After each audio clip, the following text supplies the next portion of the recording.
The paraphernalia of a would-be assassin. These are the photos released by the FBI of two backpacks, a GoPro camera and an AK-style rifle found propped up against the fence on the outside of Donald Trump's golf course in Florida.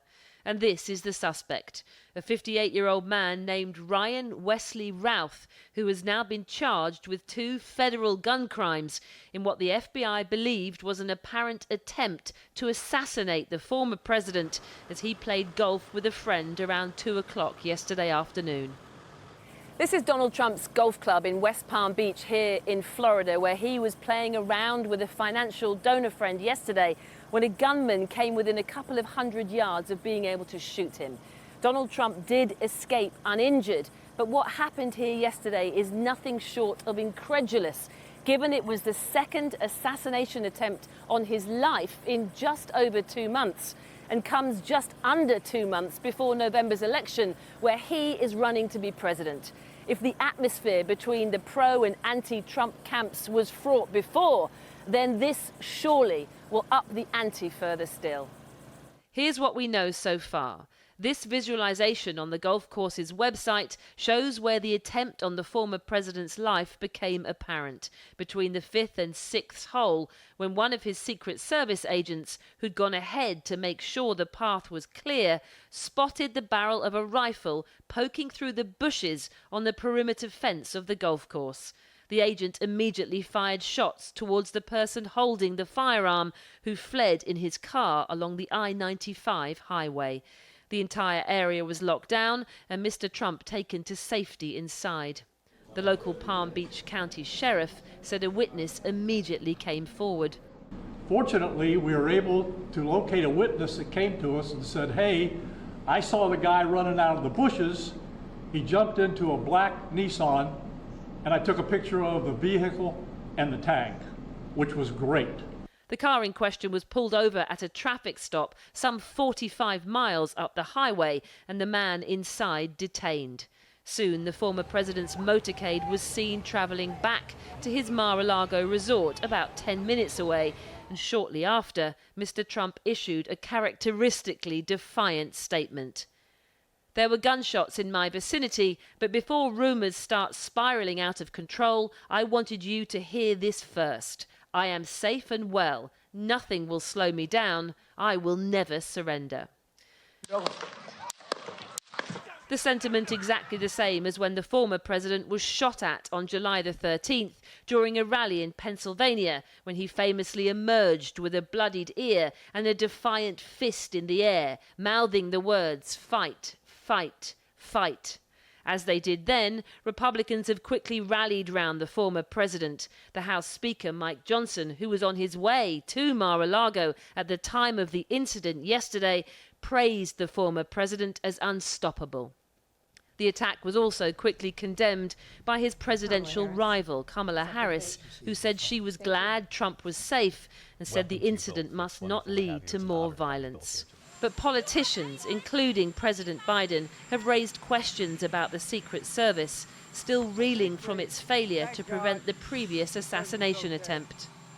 Thank God the president's okay. I think we got a full report so far. We're down there tonight. But one thing I want to make clear, the service needs more help. Whether it gets that extra funding, the question remains how Ryan Wesley Routh, a troubled man seen here in Ukraine, managed to get within a couple of 100 yards of the former president with a rifle outside a golf course where court documents allege he spent 12 hours before being confronted. All the more alarming since Routh had a long history of criminal charges, including one for barricading himself in a building in 2002 with a machine gun over a traffic stop. Routh had been critical of Donald Trump on social media, even though he had voted for the former president in 2016. The suspect appeared in court this morning, where he was charged with 2 federal counts of possessing a firearm as a felon and possessing a firearm with an obliterated serial number. This assassination attempt now contained. But in a presidential campaign as divisive as this, with a country as on edge, keeping both candidates protected has overnight become an even bigger challenge. Well, in the last hour or so, body cam footage of the moment that the suspect was hauled from his car and arrested has been released. He's been charged, as we said, with 2 counts, but it is very likely that more charges will be added in the days and weeks as the investigation continues. It might be difficult, though, for the FBI to charge Mr. Routh with any form of attempted assassination against President Trump, because it appears not only was he several hundred yards away from the former president, but he doesn't seem to have taken any shots, at least none that the FBI have told us about. It is very unlikely, though, that he will make bail at his hearing next Monday, because he will likely be deemed a flight risk and a danger to the community. And Siobhan, tell us what's being said about possible motive.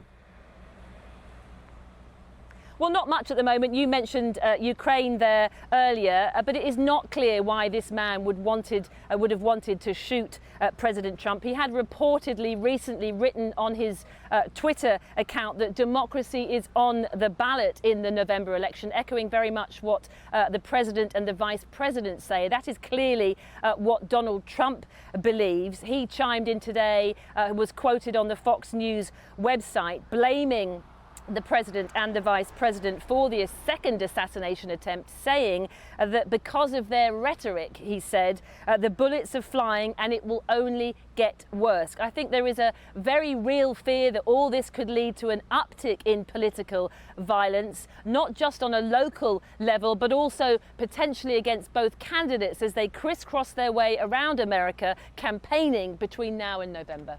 Siobhan Kennedy. Well, joining me now from Princeton College is an award-winning American journalist and visiting senior editor at The Economist, Steve Coll. I mean, it does seem that political violence is now one of the defining features of this campaign.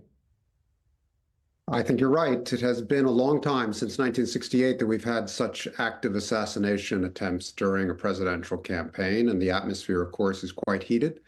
On both sides, the candidates and their followers believe that a victory by their opponent poses an existential threat to American democracy or our way of life. And that kind of language has been around for a long while. Of course, in calmer times, America is plagued by assassination attempts against presidential candidates and other politicians. There's been a massive increase in investment in the Secret Service, and yet, as we've seen just this morning with President Biden's comments, the capacity of the service to deal with all these threats is still short of their scale. The first assassination attempt on Donald Trump didn't seem to last as a sort of either a media story or a campaign feature. It was sort of almost all over in 5 days. As his ear healed. Now, what do you think happens with this second apparent attempt? Well, as you say, there was a rallying effect around President Trump among his supporters, and they're competing. President Trump and Vice President Harris, they're competing for what is at this point a pretty small sliver of genuinely undecided voters who will actually turn up at the polls, and I think these are voters who tend to pay attention late in a campaign. And if there's another rallying effect around President Trump, if he's seen as determined and defiant and sort of able to cheat death, maybe that will attract some of these undecideds. But I think a lot of the electorate is pretty locked into their positions. The danger is that their competition and the heated intensity of it is going to invite more people into the public square with guns and rifles. As you know, guns are ubiquitous in the United States. I think our ratio of unsettled, troubled people prone to violence may not be higher than that of other rich societies, but the easy access to gun makes all kinds of people potentially dangerous, especially down the stretch of a campaign like this one. It's also interesting seeing how Donald Trump calibrates his messages to different audiences. If you look on X or Twitter, in the last hour, he's been talking about the difficulties of talking to his grandchildren about attempts on his life. If you look on Truth Social, where the real diehards are, he talks about the rhetoric and lies of Comrade Kamala Harris, talks about the communist left rhetoric, the bullets are flying and it will only get worse. You know, if this is down to a very small number of people deciding how they're going to vote at the beginning of November, I mean, do you think any of these messages reach them? I think Donald Trump is a very intuitive and also a very effective communicator. And he is, a performer who has a sense of how to communicate simultaneously to different audiences. And you've pointed it out. I think being shot at and missed is a human experience, and his own kind of vulnerability after the attack in July was part of what created the rallying effect, the bandage on his ear, and his own kind of slightly being a little bit unsettled by being shot at, and having such a close call. This time around, it wasn't quite as vivid an attack, and I'm not even sure that the man under arrest got a shot off, but he has learned how to communicate successfully about his own vulnerability, and his supporters have created a narrative of martyrdom that reinforces their message that there is something special about Donald Trump's calling as a leader in the United States, and that more people should follow him. And the United States has a very deep spiritual and religious tradition, and a lot of Trump's followers are not hesitant to compare him to Jesus Christ, sort of on the cross and suffering for the good of his following. And some of us may not connect with that message, but a lot of Americans do. Steve Cole, thank you very much indeed.